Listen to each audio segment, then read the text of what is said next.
Today on the Daily Scoop podcast from the Scoop News Group, Snowflake scores the latest federal OneGov deal for AI and data cloud products. And auditors find big problems with SBA's information security program. It's Thursday, May 21st, 2026. Welcome to the Daily Scoop podcast, where you'll hear the latest news and trends facing government leaders. I'm the host of the Daily Scoop podcast, Billy Mitchell. Thanks so much for joining me. And now let's dive into the day's top headlines. Artificial intelligence and cloud-based data products through Snowflake will now be available at discounts to all federal agencies, the General Services Administration announced Thursday morning.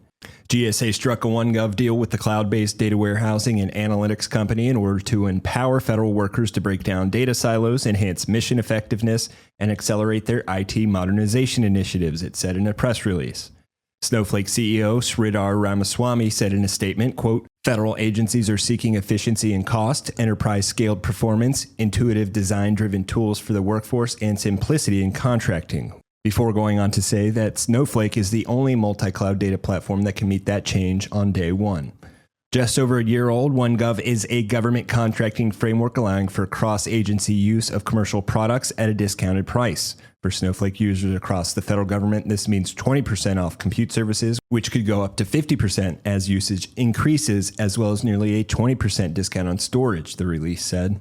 GSA Administrator Ed Force said the administration has already seen promising early projects from agencies using OneGov and its AI tools. Other AI tools from OpenAI, Anthropic, and Perplexity are already available to agencies.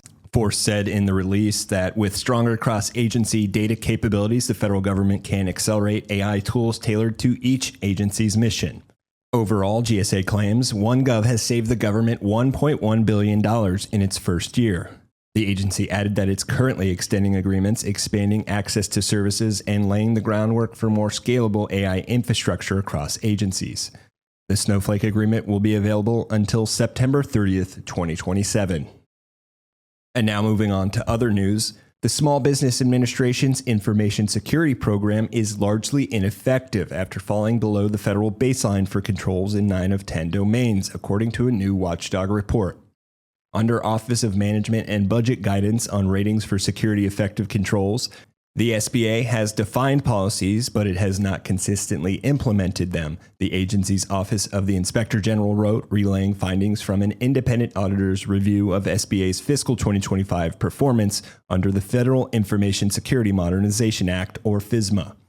SBA surpassed OMB's baseline for incident response, earning an optimized rating under federal FISMA guidelines, but the OIG said that 6 domains, cybersecurity supply chain risk management, risk and asset management, configuration management, identity and access management, contingency planning, and information security continuous monitoring were considered only defined, which comes with a rating of 2 on the 5-level maturity model scale.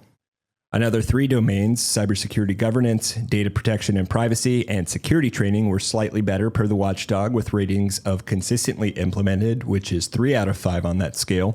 Some of SBA's IT shortcomings, though, appear to be due to poor planning. The OIG noted that the agency couldn't consistently follow some cybersecurity procedures because its governance, risk, and compliance system was canceled by program officials without a replacement. Other issues festered due to lack of communication. On cybersecurity supply chain risk management, for example, internal procedures did not explicitly state what evidence should be provided or how the review should be documented, leading to incomplete reviews of third-party systems, according to the report. For more news at the intersection of the federal government and technology, make sure to visit fedscoop.com.